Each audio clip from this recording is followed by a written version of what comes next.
So good evening, everyone, and welcome to this pre-launch webinar hosted by Collins Residential for Aviva Emberton, which we're all unbelievably excited about. I know there are quite a lot of people still joining, but as they join, we'll just continue talking.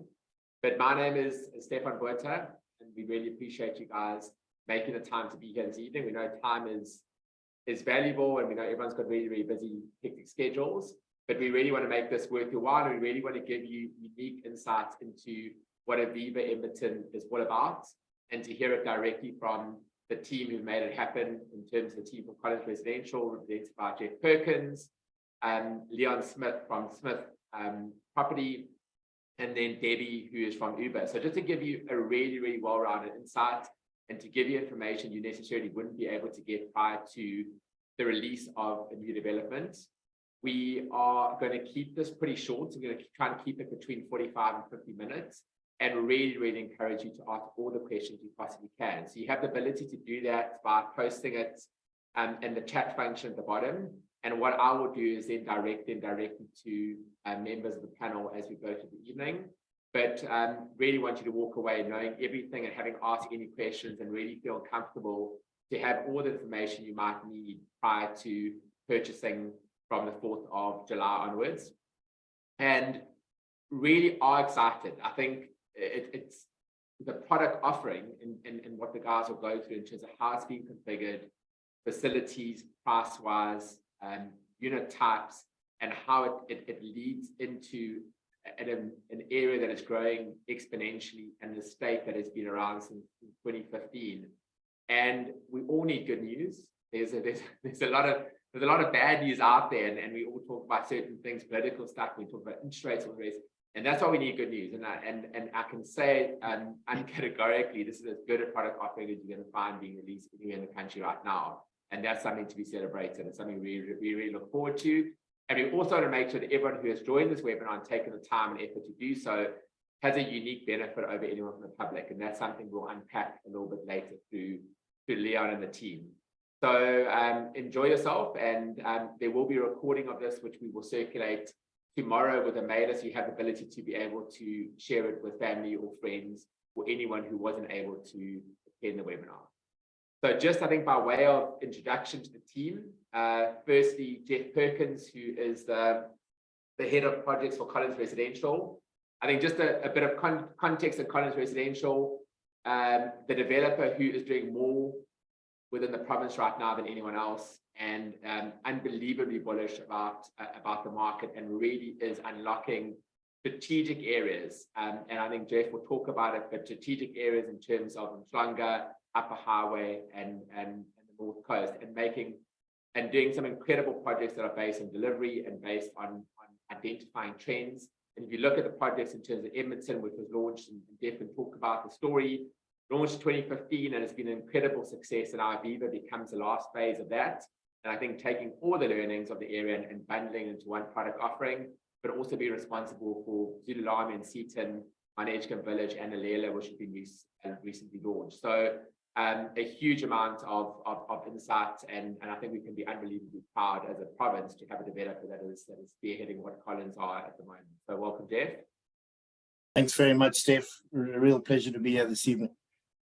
And then Leon Smith, who's director of Smith Property Group. So have walked a very long journey together with Collins when it comes to Emberton. We're responsible for the launch of Emberton in 2015, and have been involved all the way through. And Leon, I mean, obviously they have a big footprint, but really, really understands the Upper Highway region better than anyone. And I think to provide insights in terms of what's happening in the area, what's driving the area, and from a product offering perspective that we're releasing, what makes it unique in relation to what else is out there, and road going forward. So Leon, thanks for being here, and we look forward to hearing from you. Thanks, Steve. And then Debbie Healy, who is the key accounts manager for Uber Home Loans. If you don't know about Uber, I mean, Uber are the leading mortgage origination company in the country, and are unbelievably valuable in the process of purchasing property. I haven't used the mortgage originator before. Their service offering helps you to pick the best options. They shop on your behalf. They provide it free of charge. and also have incredibly good insight into a lot of the questions we currently have around what's happening with interest rates. Is it a good time to buy?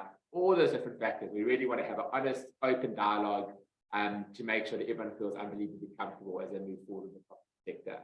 So Debbie, thanks for joining us. Thanks, Steve.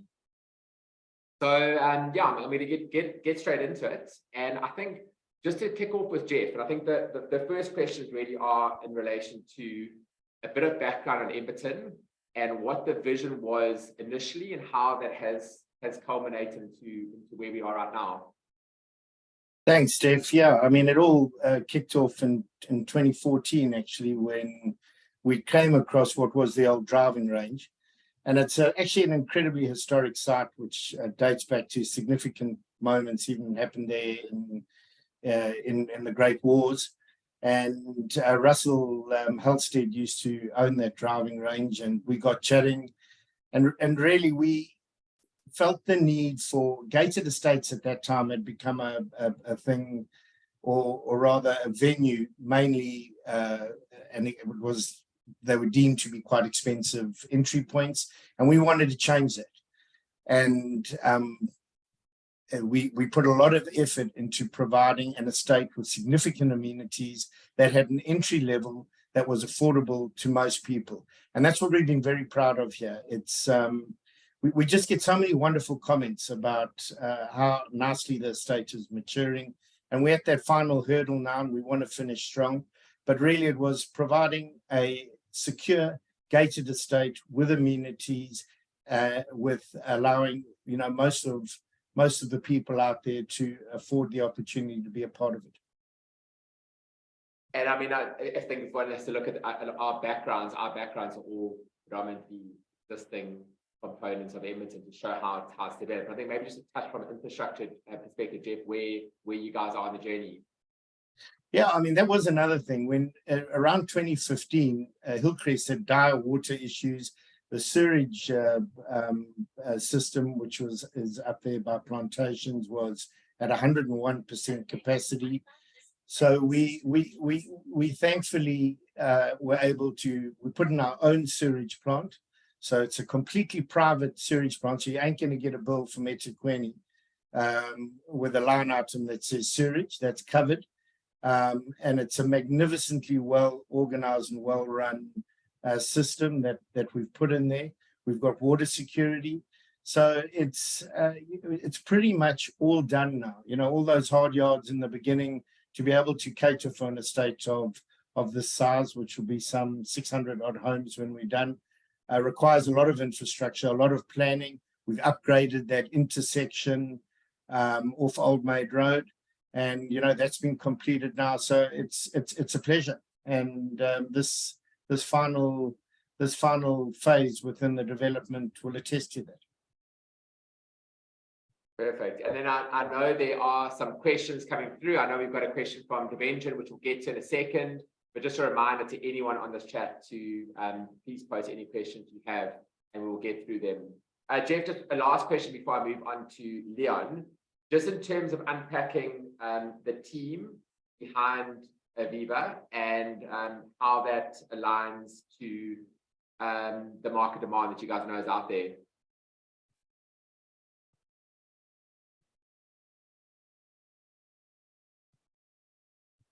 Are you there?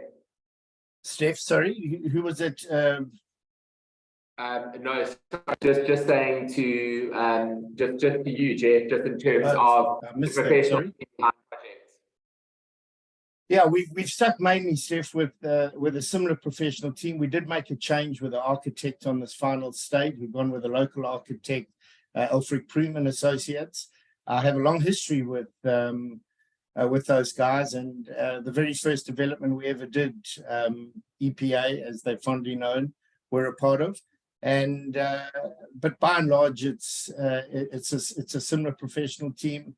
Our surveyors local, our main architects local. We try to keep it that way, and because of the pressures in the current marketplace, we've had to, we've literally, everyone's made a sacrifice here in terms of margins to bring these unbelievably affordable homes to the market, and it's it's really going to be, I think it's going to be wild, the take-up.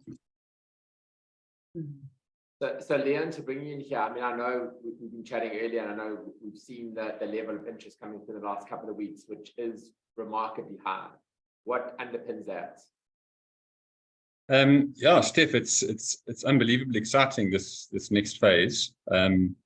As you know, Emberton has been a huge success story since its launch, as Jeff said, in 2015. And I think we've had record rate of sales at Emberton compared to any other development that's been in the Hillcrest area.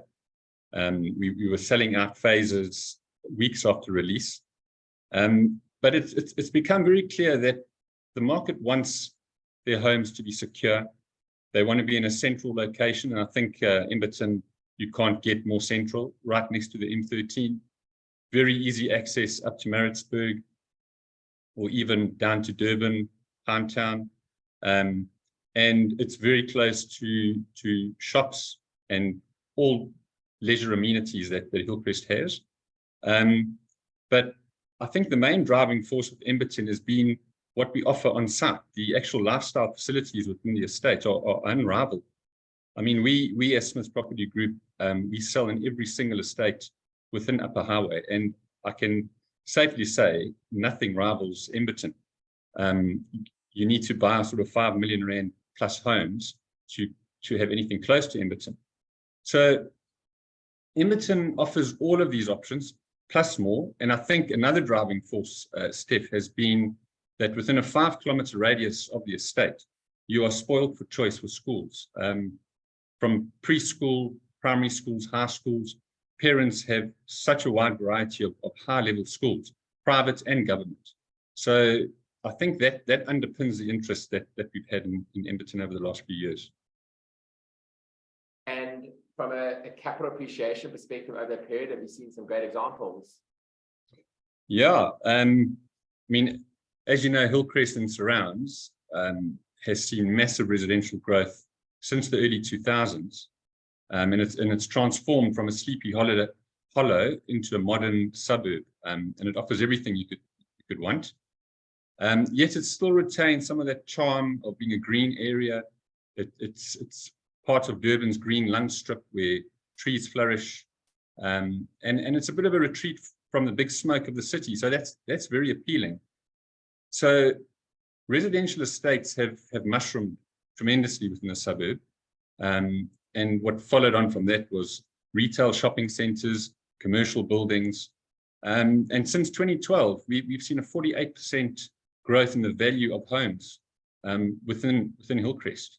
And then on average at the moment within an estate, we're seeing a 5% year-on-year appreciation in the actual value of your home. And I think maybe just to add that from our side, I know there are a few things that our research pulled, but significant stats. I think the fact that greater area has increased population by 40% in the last 10 years. And that's right. Pretty much bursting at the seams, driven by the factors, like you said, schooling, etc. Also, the fact that, and it's important for investors, is the fact that 32% of the recent buyers in the Greater Kloof area, which is the transfer area, if you look at it holistically, 32% of those are between the age of 30 and 39, which just speaks to younger families driven by schools, amenities, restaurants, all the key factors. What Leon said about the capital appreciation 5%, but also the fact that sectional title product within a state far exceeds value-wise those outside of the state, which is another significant element.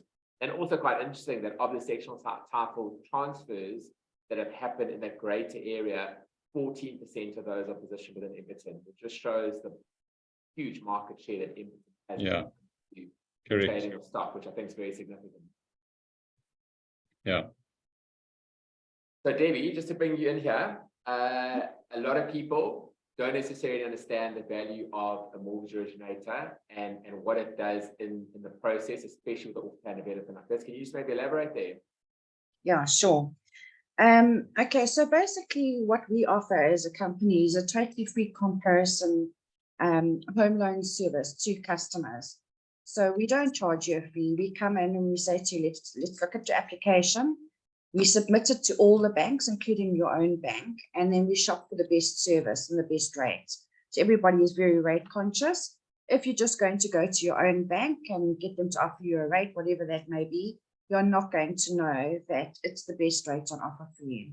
So what we do is we do a comparable analysis for the clients. We get the rates approved, the bond is approved, and we do a comparison for the client to see who is going to offer the best rate for them. It's a free service. It's a no-brainer. I don't know why anybody wouldn't use that service. The client doesn't have to go to each bank and shop around and sit on the phone and try and negotiate with them. We do all of that for them. So it's absolutely free. There's no hassle involved. Okay, and then, sorry, I know there's a comment now, I'm just saying I'm gonna speak up, so I'm hoping you guys can hear me a little bit better now. But, and I think, Debbie, just a key thing is that I guess the misconception of a lot of people is that if they have a relationship with their own bank and their own private banker, for example, that's their best route to getting a bond. But very often it is actually to be able to shop around because banks generally are quite competitive for business. Absolutely. Having been in the industry for over 30 years, I can assure you that your own bank does not always come back with the best rate up front. So what we do is, that's fine, if the client is in favor of their own bank, let us go to the other banks and see what we can get offered. Because your bank is not going to go back and say to you, all right, let's give you another 0.5% discount because we feel like it.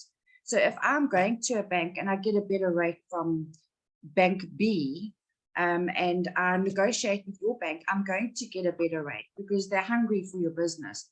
They're all trying to increase their market share, so they want that business. And rates are very important to everybody at this stage. You cannot possibly go to one bank and believe it's the best rate without trying the others. It's very, very important that you do shop around. And most people don't have the time or the know-how or the energy to actually shop with 4 or 5 different banks, where you can just hand everything over to one person and they can do it for you. 100%. And then, so Debbie, I think the biggest thing also is if one looks at pricing wise. So, and I don't necessarily know how many people on this webinar are aware of the price range. So I think the guys have really tried to turn everything on its head in terms of bringing in a product offering between 695,000 up to about 1.4, which is, I mean, it's unheard of in the greater Hillcrest market, never mind within the state that has such a big market share. But the key thing is understanding affordability up front. How does one go about that prior to signing a contract for sale? A good question, Steph. So we do offer a service, which is where we get involved with the clients majority of the time, is a pre-approval that we offer to do for the clients. Once again, it's part of the service, it's a free offering. We go and then we assess the client's affordability and we assess their credit bureau records. So we assess that deal and prepare it as if it's going through to the banks. We know what to look for. We will check what their behavior is like on credit bureau. We'll see what their scoring is like. So if the client, for example, is looking for 100% bond, we know that the banks are going to look for a very good score, and obviously affordability needs to be there as well. So we will look at the term of the loan that we need to do it over. We will make sure or check that the client's credit record is fine, is acceptable or will be acceptable to the bank. If there's any issues, then we'll discuss that with the client. And then once all of that is done, we then give the client a pre-approval certificate. So we will say to the client, this is the figure on current rates. So we won't guess rates up front. We will work on a prime rate and say to the client, worst case scenario, this is what you're going to qualify for. And you can happily go in and make an offer to Fiona on that property, and you can comfortably know that your bond is going to be approved or should be approved. And it's imperative that clients do this, not just for first-time buyers or second-time buyers. We don't all have an idea of how to calculate, apart from going online and checking if I earn X amount per month, what am I going to qualify for? It might seem like a simple process, but it's not really. So we do that for them. And then I think just to add that on the webinar chat, you can see the contact details for Fiona, who is the dedicated agent for Aviva. And then you also have Debbie's contact details. So it really works to be able to contact and chat to both, but obviously Fiona would be your first point of call around the product offerings leading up to launch. And then our team will also be sharing the link to the Uber online application, which gives you the ability to do exactly what Debbie spoke about. And then Debbie, I think while I have you, I think the key is we have to put interest rates into perspective. We are all talking about interest rates being as high as they've been in a while, 11.75%, but we also know we came off unbelievably low bases post-COVID. And we know that not too long ago, well, 98 or so, we were interest rates in around 24, 25. So we've been here before, but we are far away off from high levels that we've seen. And we also need to take into perspective a product like this, the benefits of buying off plan. And Jeff was talking about it earlier. We see it all the time. A good product, we select early. The capital appreciation you see in an off plan period is significant. And we need to remind ourselves that in 2 years' time, when guys are taking transfer, the interest rates could be significantly different to where they are right now. The golden question is, what is your take on how we're going to see interest rates take shape over the course of the next period? Let me just get my crystal ball. Okay, so won't hold you to it, hey? okay, so they are expecting, or the banks are expecting to have an increase in the prime rate. It's 11.75 at the moment. And I believe that they are expecting another 0.25% bonus points to go up. So that will take us to 12%. It doesn't mean to say everybody is going to be paying 12% on their home loan. It depends on the risk of the bank. So is the client asking for 100% bond? Are they first-time buyers? Do they need to include the costs? So the higher the risk to the bank, the more you as the customer are going to pay. If you're including your costs, you will be paying a bit more than the guy that's putting down a 10% deposit. So as we know, not everybody can afford deposits nowadays. It does take time, especially for first-time buyers. The banks can offer you your costs included, which we can have we can discuss that separately, but the rates, I'm sure, are going to go up. They're bound to go up a little bit more. I don't know how many times they're going to go up, but I'm sure they will go up. However, in saying that, Steph, I remember when I worked at the bank, the rates were 24%, was one of the higher times.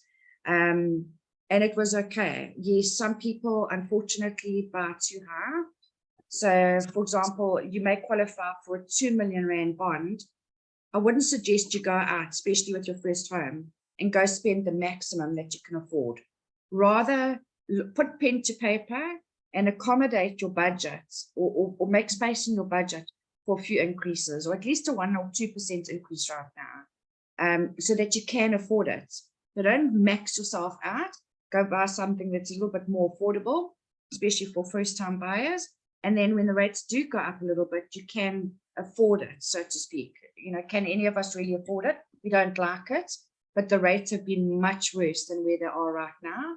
And they are going to come down eventually. The rates always go up and the rates always go down, no matter where we are sitting on that bar. So I think as long as people keep within their budgets, you will be okay for now. I understand these other increases such as petrol and groceries. And that's why I say people should try and stick within a budget and don't max yourself out on debt. A home is very important. So, if it's a toss up between a home and a nice car, you need to look at priorities. And a house is obviously, it's an asset that's going to keep growing in value. So I'd say that should be number one on your list. No, it makes total sense. So yeah, thanks for that. And then I think just one last question, well, not last question for you, but I think just in terms of banks' appetite, people assume that when the market gets a little bit tighter, the banks have less of an appetite, but sometimes it actually works the opposite way. What is the appetite for banks right now in terms of providing finance, and how does it differ between your first-time buyer, where a product like this is perfectly suited to, versus your investor who's getting yields here that they probably wouldn't be able to get in any other sector right now? Look, from the appetite of the bank at the end of the day is still looking at the client as a risk, in terms of risk, sorry, not as a risk, but in terms of risk. So they will look at affordability, they will look at the client's credit record, the credit history, because that tells you obviously a lot about a client. what their behavior is like in terms of repaying debt. So it's pretty much of a muchness, although with investors, I've got a few clients that are investors and they know how to manage their investments in terms of return on equity, how much money they've put into that property, and making sure that they are going to subsidize that property for the first couple of years until they start reducing their loan, etc. So I think, it's pretty much of a muchness. The bank is not going to favor one person over the other. So if you're a first-time buyer, they're not going to favor a second or third-time buyer. They're still going to look at you in the same way. Affordability is tops and credit record is tops. But the positive about being a first-time buyer is you are allowed to include your costs up until the amount of 1.8 million. So provided your loan and your cost doesn't exceed 1.8 million, we can get you your costs included in that loan. And that's great for those guys that don't have a deposit and don't have costs. That's very attractive. There are obviously conditions and you need to have a good record. But if anybody wants to discuss it and just say, can we have a look at figures? Can we play around with figures? What would I qualify for? Could I include my costs? That's something that I sit and discuss with the clients as well. No, perfect. And I guess like you were saying earlier, there's good debt and there's bad debt.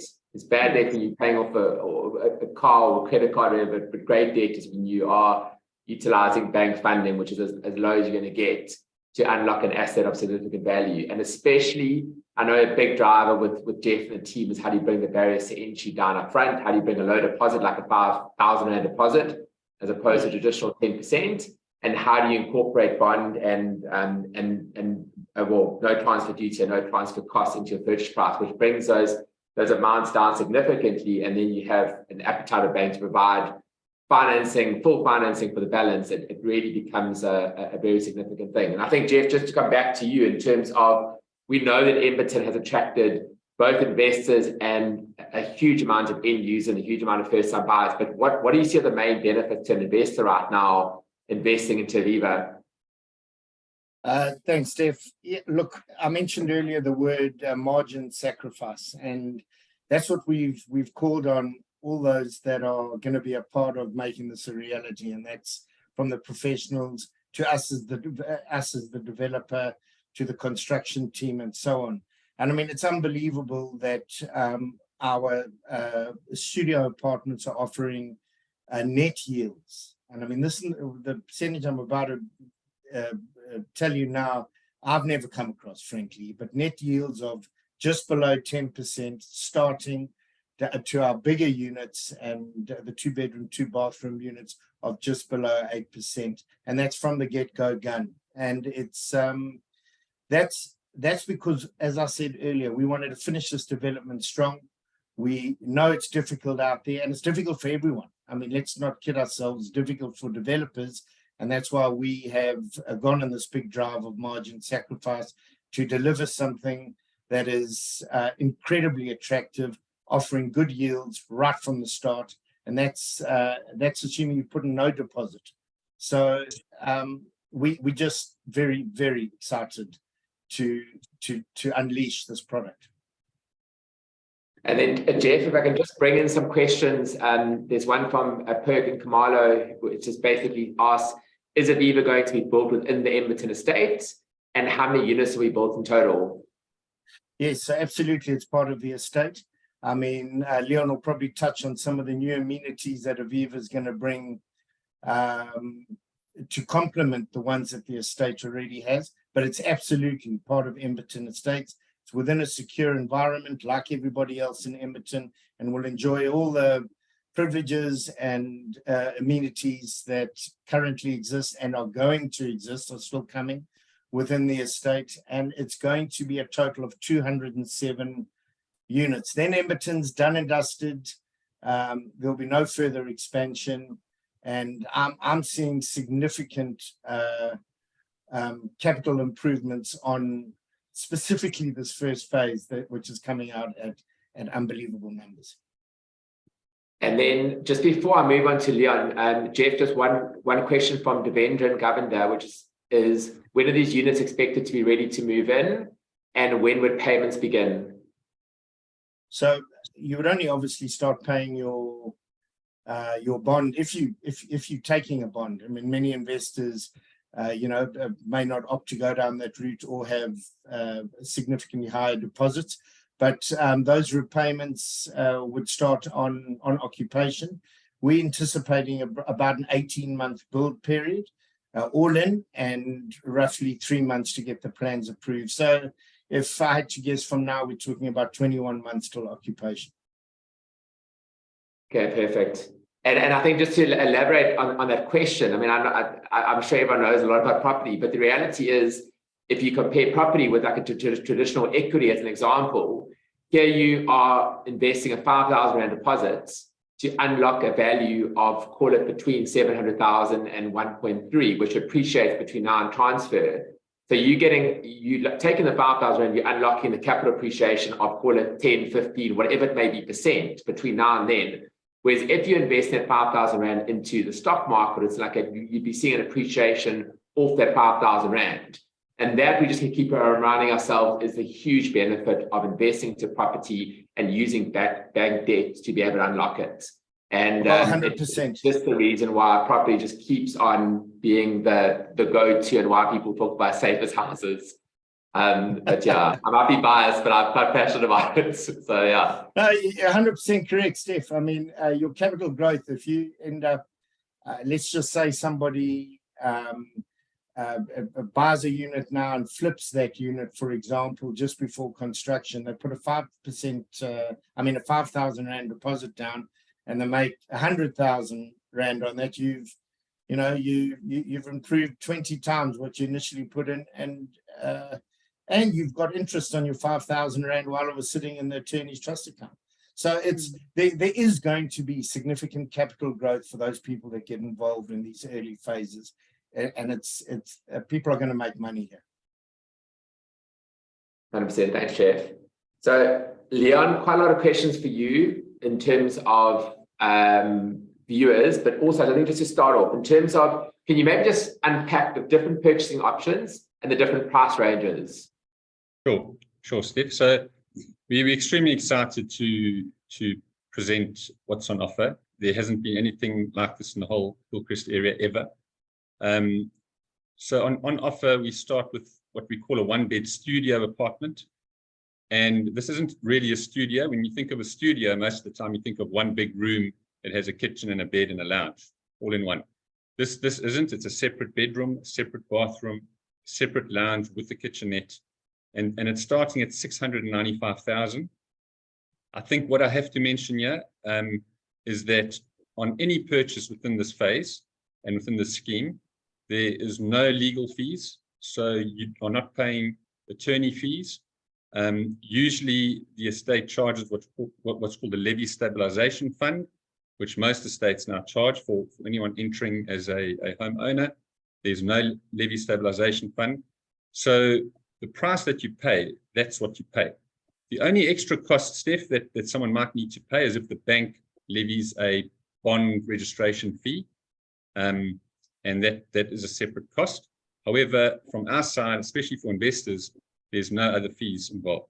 So our one-bed studio apartments from 695,000 Rand. We then have a slightly larger, fully fledged one-bedroom apartment. That starts at 895,000 Rand. We then go up to two-bedroom, one-bathroom apartments from 1.27. I mean, we launched, Steph, in 2015, we launched two-bed, one-bath apartments at 1.295. So, I mean, this really is unprecedented pricing. And then if you'd like a two-bed apartment with two bathrooms, you'll start at 1.37 million. So really exciting pricing on offer within this phase. And Leon, in terms of rentals that you project per unit type? Okay, so we have a very strong rental team that operates at Emberton. So for investors, our investors don't sit with empty units. We have a waiting list of people who want the Emberton lifestyle. So our one-bed apartments are now reaching sort of 8,000 to 8,500 a month. When these units are ready within 21 months, you can only work out what that will be at normal sort of escalation. But we anticipate the studio apartments will go for about 7 to 7.5. The one beds about 8.5.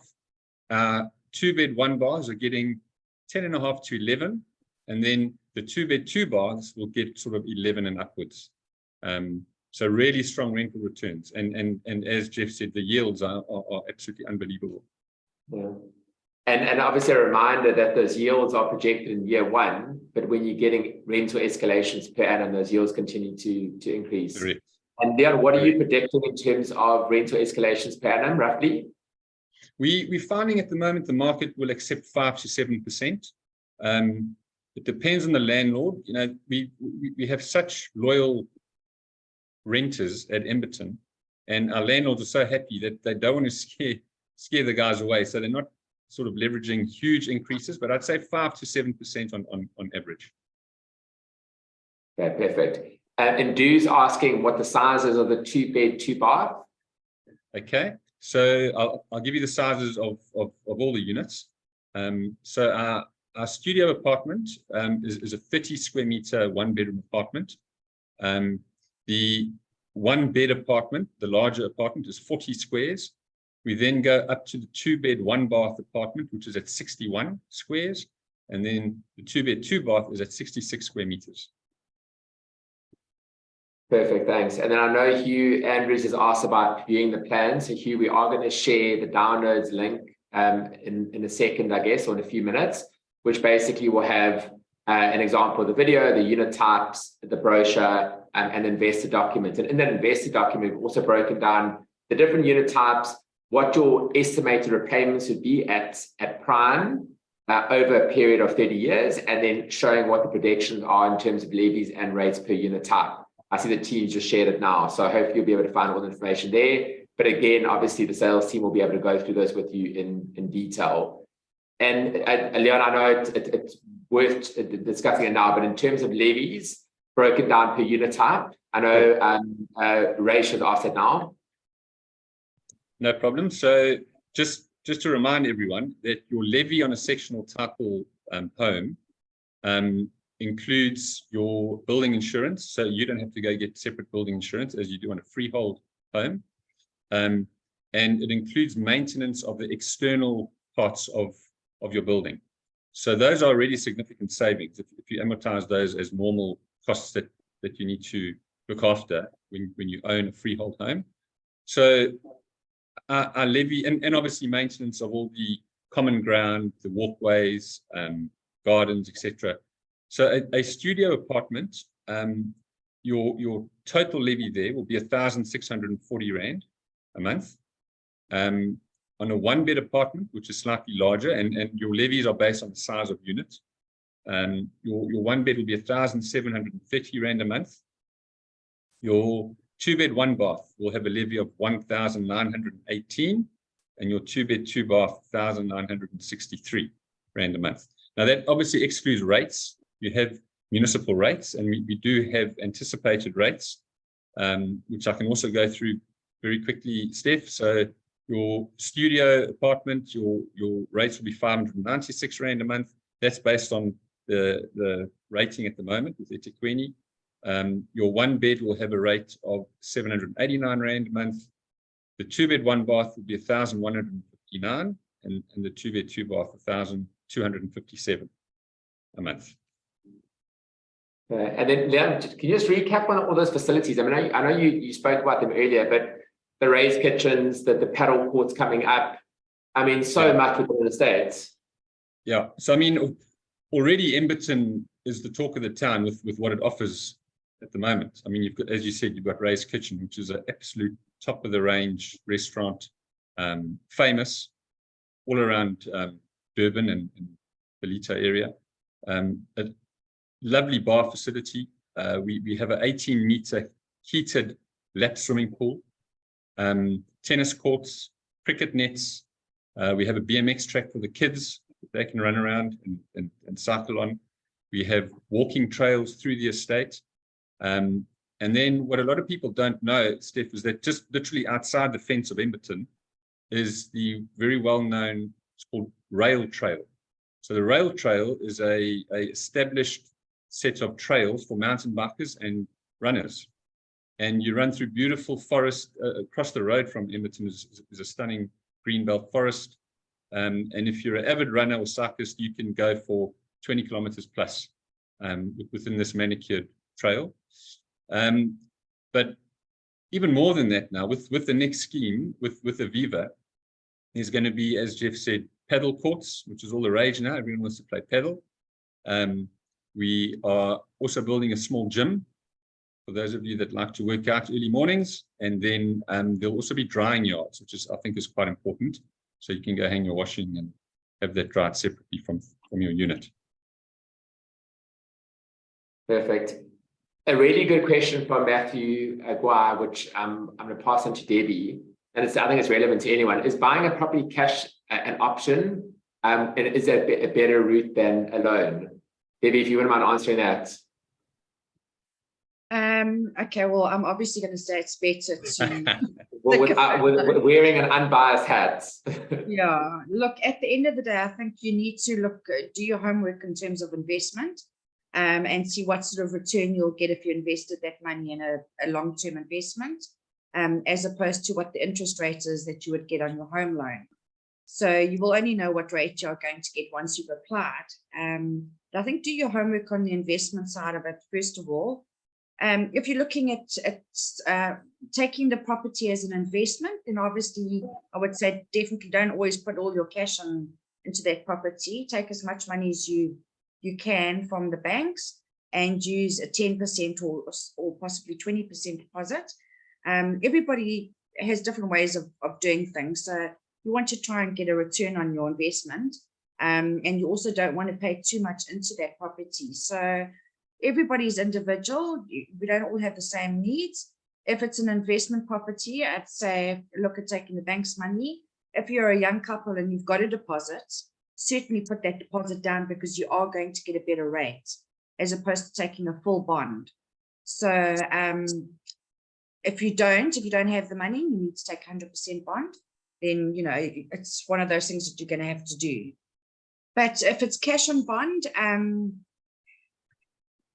it's difficult to say, because as I say, we're all individuals. We've got different needs. So there isn't one standard answer for that, to be honest. Yeah, 100%. Jeff, I mean, I don't know if you want to add to the answer, but I think just to add to what Debbie's saying, I think anyone who's in the fortunate position of being able to invest cash, probably the ideal scenario would be trying to secure a bond, and then at a later stage decide if you then want to do a cash purchase. And I think reminder that there is a lot of protection to getting a bond in terms of certain criteria that the banks are going to enforce.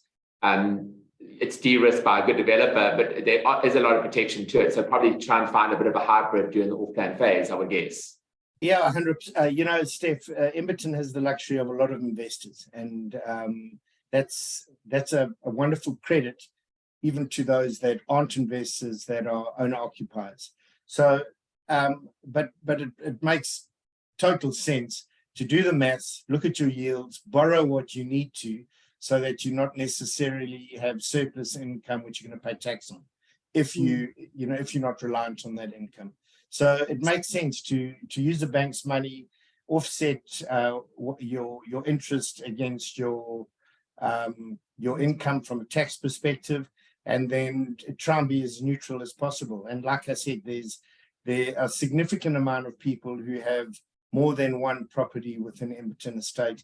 And that also holds its value for your owner occupiers, and better than that, I'm talking about in real terms, increases your overall value on exit as well.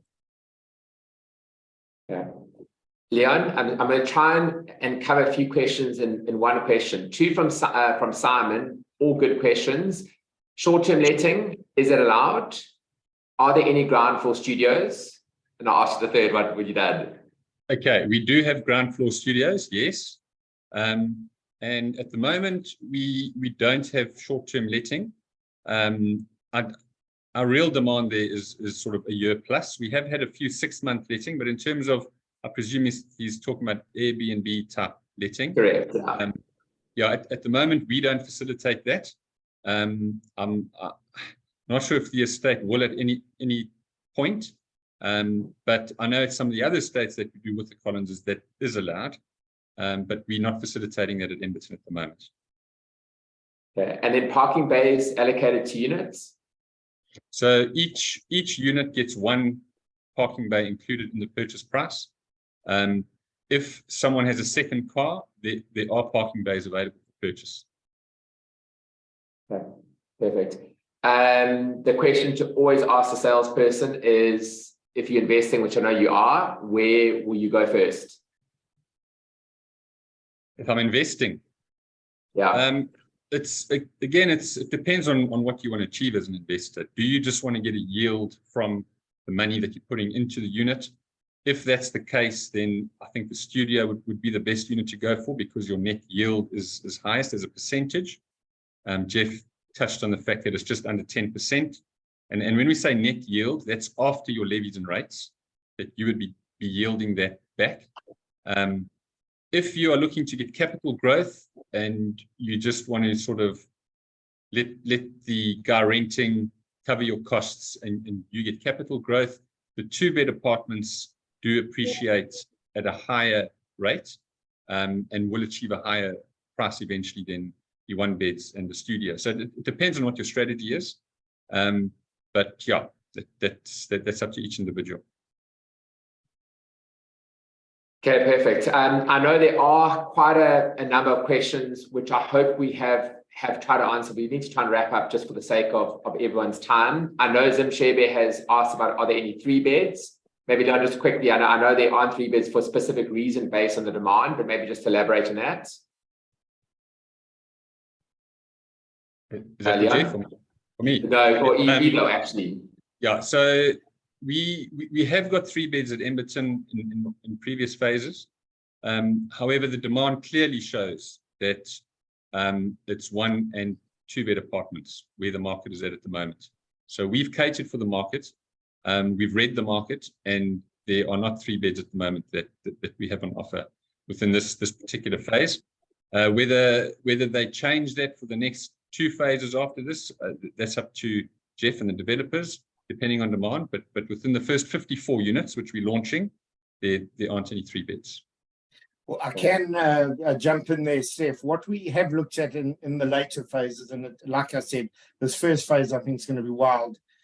So we're not going to play with our layouts there, but we are looking at having side by side, for example, 2 and 1 beds, so that footprint can be combined in terms of a 3-bed, and we will look at that into phases 2 and 3.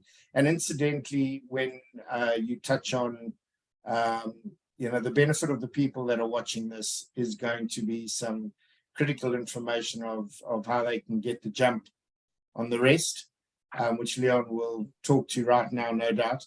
But if this, as I predict, flies in terms of phase 1, the only 54 opportunities in phase 1, then very quickly we'll unleash phase 2, and Leon will talk about that now. Perfect. And we're going to move on to that now. I know Takosi just asked about the deposit amount. Just a reminder, it is 5,000 Rand per unit to unlock your purchase. And then Kevin Beckram summed it up really well. Very exciting, which it is indeed. And when is the launch date, which is all we all want to know. So launch date wise is the 1st of July. It coincides with the House and Garden show, where Aviva will be showcased loud and proud for effectively 9 days. And what the developer has agreed is that anyone who purchases in that first week will get a Hirsch voucher to the value of 10,000 Rand, which is in addition to a bonus, which obviously is given to them on transfer. And in addition, has done a deal with Hirsch of other benefits. So you have the ability to go in with a voucher and have other good offerings that allow you to upsell in terms of what you're doing, which is a great offer. But we always say that the person who makes the effort to be part of this webinar will have the ability to pick ahead of the public. And I think maybe, Leon, if you could just go through the process of what would happen between someone who's on this webinar right now and wants to try and capitalize prior to the 1st of July, knowing what the demand is. Sure. So, Steph, as you know, we officially launch on the 1st of July at the House and Garden show. We'll have a stand there, we'll have our agents with all the information available. However, for specifically these webinar attendees, we have an early bird special, if you want to call it that, where from 8 o'clock on Saturday morning onwards, so basically a week leading up to the House and Garden Show, you can sign a reservation agreement with Fiona. You pay your 5,000 deposits straight away, and you secure your unit. So now it's off the market. You know that's yours. And then the only thing that we do require is that before the House and Garden Show is finished on the 9th of July, you've signed and completed your full sale agreement with Fiona. So you can sign a reservation agreement before the 1st, pay your 5,000 Rand straight away as soon as you sign that reservation agreement, and then finalize your full sale agreement by latest the 9th. And as you said, you get that bonus of the Hirsch's voucher for appliances, etc., that you can use for your new home. And Leon, to clarify, I mean, we have posted Fiona's details on the chat. Can someone contact Fiona now and set up an appointment for Saturday? Correct. So phone her. She's at the Emberton front gate. That's her office. She only sells at Emberton. She actually lives at Emberton. She's invested. And you can phone her now, or rather phone in the morning, and book your appointment for 8 o'clock Saturday and start to see exactly what's available, the unit types, go through the process with her, and then make a reservation. And Steph, if I can just add, that phase 1, guys, there are 54 opportunities. All 54 of those carry the 10,000 Rand Hirsch add-on, and all 54 of those go live Saturday, 8 a.m. First come, first serve. Yeah. Perfect, guys. And I think before we wrap up, is there anything that any of the panelists want to add? Okay, you guys good? So yeah, I think good. Ready, steady, go. Ready, steady, go. Exactly that. And like we said, we all need some good news. So this is exactly that. And we've had a really good turnout. Thanks to you guys for all the questions. Just a reminder, in terms of that webinar chat, the link to the Uber pre-qualification app, there's the link to the downloads page, which has the brochure, the unit types, and all the other information you want. I know we want to try and finish off with a video just to paint the picture of what you are buying into. And then obviously the information for Debbie and for Fiona, I urge you to get onto it and to try and chat to Debbie and her team in parallel, because it just allows you to be fully equipped going into Saturday to know what your affordability is and how you can move forward. A reminder, we are going to do a record where we have done a recording. We'll be sending out a mail in the morning, which will give you the link to this webinar. You can go through it, you can scrutinize it, and you can also forward it on to family and friends or spouses, whoever who wasn't part of this discussion. But we are super excited and really appreciate you guys making the time, and I'm looking forward to really, really positive news for the property market in this country as a whole. And I think it's exactly what we're going to get out of this. So before we share the video, I just want to thank all of you for your time, and I hope you guys have a great evening and a really good week ahead. Thank you, Steph. Thanks, Steve. Cheers, everyone. Yes.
I don't know if I was the only one who couldn't hear sound there, but if sound didn't come through, apologies to everyone, but that video will be shared on that downloads page. But again, thanks very much, everyone, and hope you have a great evening. Cheers.